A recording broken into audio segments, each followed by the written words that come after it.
jusqu'au moment où j'ai oublié de jouer mon collier. Hein. Non, je l'ai pas oublié, mais je l'ai pas joué, donc... Psst, et si tu t'abonnais? Bonjour à tous, c'est Candice de Koh-Lanta, les armes secrètes, et je vais répondre aujourd'hui à quelques questions de Seb avec ta star, comme ça vous allez apprendre à me connaître un petit peu plus. Allez, c'est parti. Si tu devais noter l'année 2020 entre 0 et 20? Eh ben, première partie, pas folklore, hein, on serait plutôt sur un 0 pointé. Mais bon, la fin de l'année, c'est quand même vachement bien fini puisque je suis partie à Koh-Lanta, j'ai eu la chance d'aller faire ça. Donc là, on a remonté la note jusqu'au moment où j'ai oublié de jouer mon collier. Hein. Non, je l'ai pas oublié, mais je l'ai pas joué. Donc, même très mauvaise stratégie a refait baisser la note de 2020.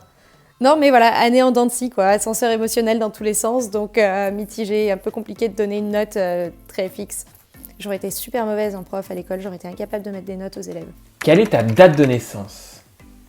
Je sais pas, c'est marrant, c'est une question qu'on me pose hyper souvent. On me demande super souvent mon signe astrologique. Donc je suis née le 13 septembre 95. Voilà, je suis donc de signe astrologique vierge. Oui, je sais pas, je me souviens pas du tout du jour de ma naissance, mais... Je sais que j'aimais pas trop cette période puisque pour mon anniversaire, j'arrivais à avoir des affaires pour la rentrée scolaire, genre un cartable, des crayons de couleur. Non, je plaisante. Mon anniversaire était quand même très chouette. Quel est ton film préféré? Il y a plein de films que j'adore, mais il y a un film qui m'avait bien marqué, c'est La vie rêvée de Walter Mitty.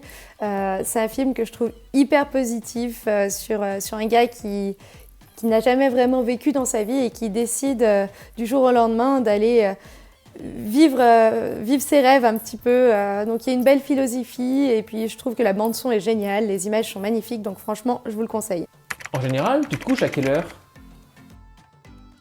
Je me couche plutôt tard de manière générale, mais je me lève plutôt tôt. J'ai pas besoin forcément de beaucoup de sommeil, mais en fait je suis complètement hyperactive. Donc j'ai 3 métiers, j'ai plein de passions. En fait, si je voulais faire vraiment tout ce que je veux dans ma journée, il me faudrait des journées de 72 heures.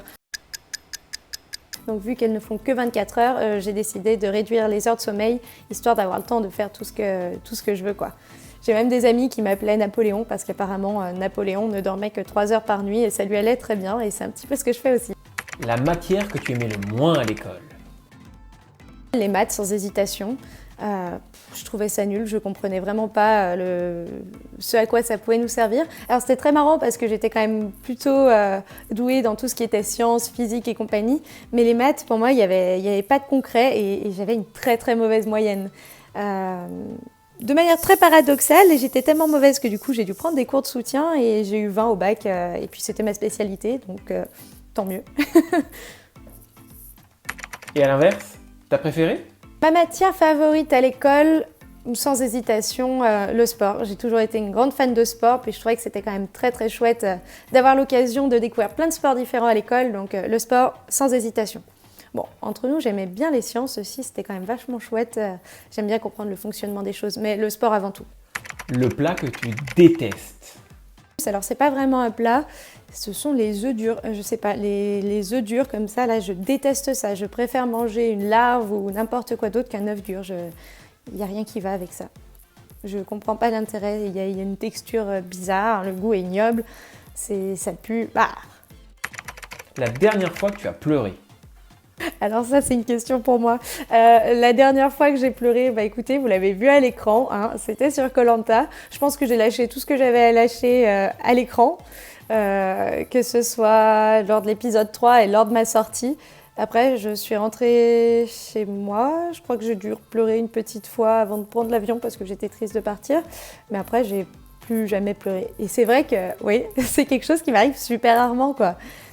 Ta plus belle qualité?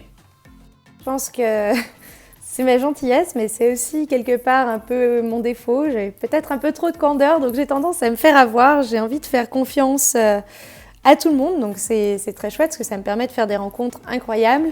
Mais vous l'avez vu dans Koh-Lanta, il faut que j'apprenne à devenir un petit peu plus méfiante. Quel est ton plat préféré? Mon plat préféré? Alors forcément, c'est un plat avec du fromage. Mais alors, lequel? Je dirais quand même que c'est la fondue savoyarde. Je suis une grande fan de fromage et de montagne, donc c'est un beau combo là. Et au fait, tu mesures combien? Team petite, je mesure moins d'1m60 puisque je mesure 1m59. Voilà, c'est très pratique hein, dans la vie de tous les jours. Au moins, je peux m'habiller au rayon enfant et ça me coûte quand même vachement moins cher. Et pour finir, donne-moi un toc que tu voulais nous cacher. Alors mon plus gros toc que j'essaye de cacher, j'essaye d'y faire vraiment attention. Alors c'est un petit toc de langage plutôt, bah voilà, petit. Je dis toujours le mot petit pour tout. Tout est petit, c'est petit. Donc voilà mon petit toc. Psst, n'oublie pas de t'abonner, hein.